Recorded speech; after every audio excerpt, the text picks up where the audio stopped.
You're listening to the Amazing Facts Daily Devotional. Today's topic, a tall statement. Among the land animals, giraffes stand head and shoulders above the rest, towering up to 18 feet above the grasslands of Africa. Giraffes are herbivores, and their extended necks, combined with an 18-inch long tongue, allow for them to reach the tasty leaves high in the tall, thorny acacia trees. Although the giraffe's neck is about 7 feet long, it contains the same number of vertebrae as a mouse, 7. Of course, each vertebrae is greatly elongated. The giraffe's circulatory system is specially adapted to its long neck. It has elastic blood vessels in the neck and head to handle changes in blood pressure due to head swings. This is why a giraffe's heart must weigh a whopping 24 pounds to pump the blood to such a high altitude.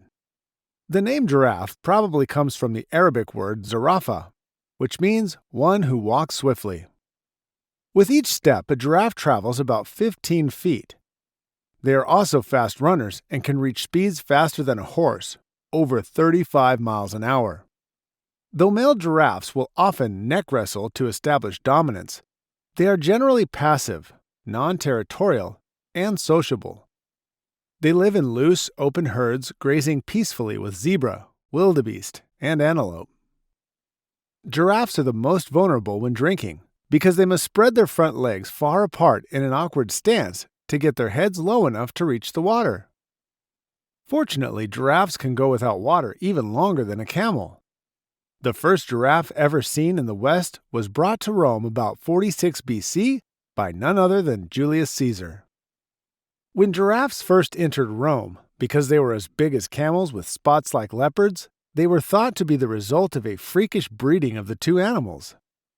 Although we know the giraffe is not a combination of these two animals, the scientific name Camelopardalis stuck.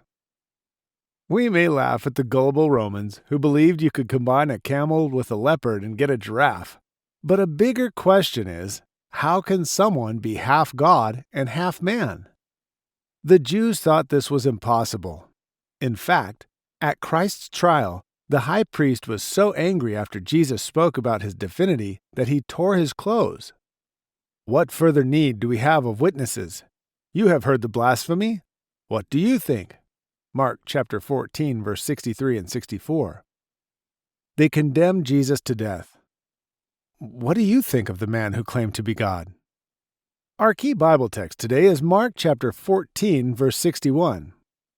But he held his peace and answered nothing. Again the high priest asked him and said unto him, Art thou the Christ, the Son of the Blessed? Thank you for listening to the Amazing Facts Daily Devotional.